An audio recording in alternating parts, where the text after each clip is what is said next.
psychology is the only science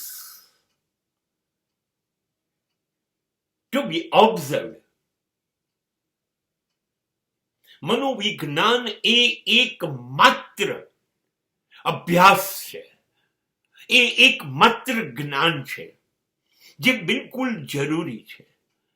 મનનું વિજ્ઞાન, તમને ખબર છે ને, સૌથી મોટો મિત્ર અને સૌથી મોટો દુશ્મન मन છે. मन ही देवता, मन ही ईश्वर, मन से कोई बात छुपे ना.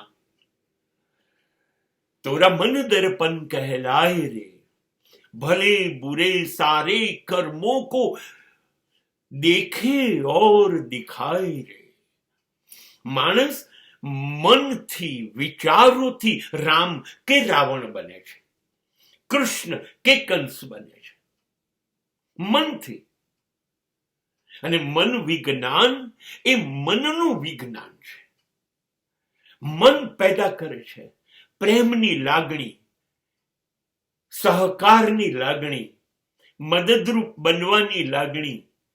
પ્રેમ કોઈની પર લૂંટાઈ જવાની, લૂંટાવાની, આ બધી લાગણીઓ જે છે ને, એનું સર્જક મન છે.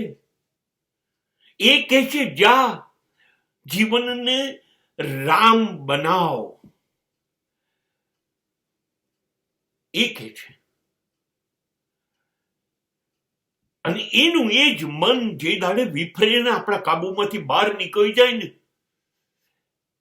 અસ્થિર થઈ જાય, દોડા દોડ કરી મૂકે અને દોડા દોડ કરાવે, અને ત્યારે એ જ રાવણને એ જ કંસ બની જાય છે, એ જ શૈતાન બને છે.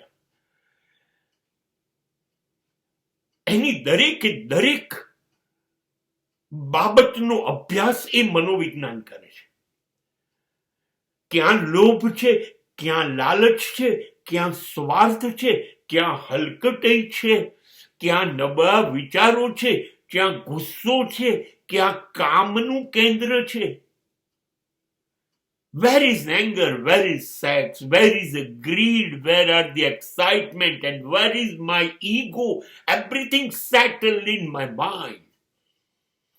આ બધું મારા મનમાં છે. આ મનની અંદર આ બધું જ છે. એટલે જો એના મનનો અભ્યાસ કરવામાં આવે, મનોવિજ્ઞાન તો કે છે એક માણસ જાગે છે ને એના કરતા સૂઈ જાય, બેભાન થઈ જાય, અને એના સ્વપ્નાઓ હોય એનો જો અભ્યાસ થાય તો ખબર પડી જશે એનું વ્યક્તિત્વ કેવું હતું, કેવું થઈ શકે, એ શું છે. આટલું બધું અદ્ભુત સાયન્સ છે. અને મનોવિજ્ઞાન જો એકમાત્ર ના અભ્યાસથી માણસનો અભ્યાસ કરવામાં આવે અને એને એ પ્રમાણેની જો ટ્રીટમેન્ટ આપવામાં આવે તો તમે ધારો એવા પરિવર્તનો માણસમાં લાવી શકાય.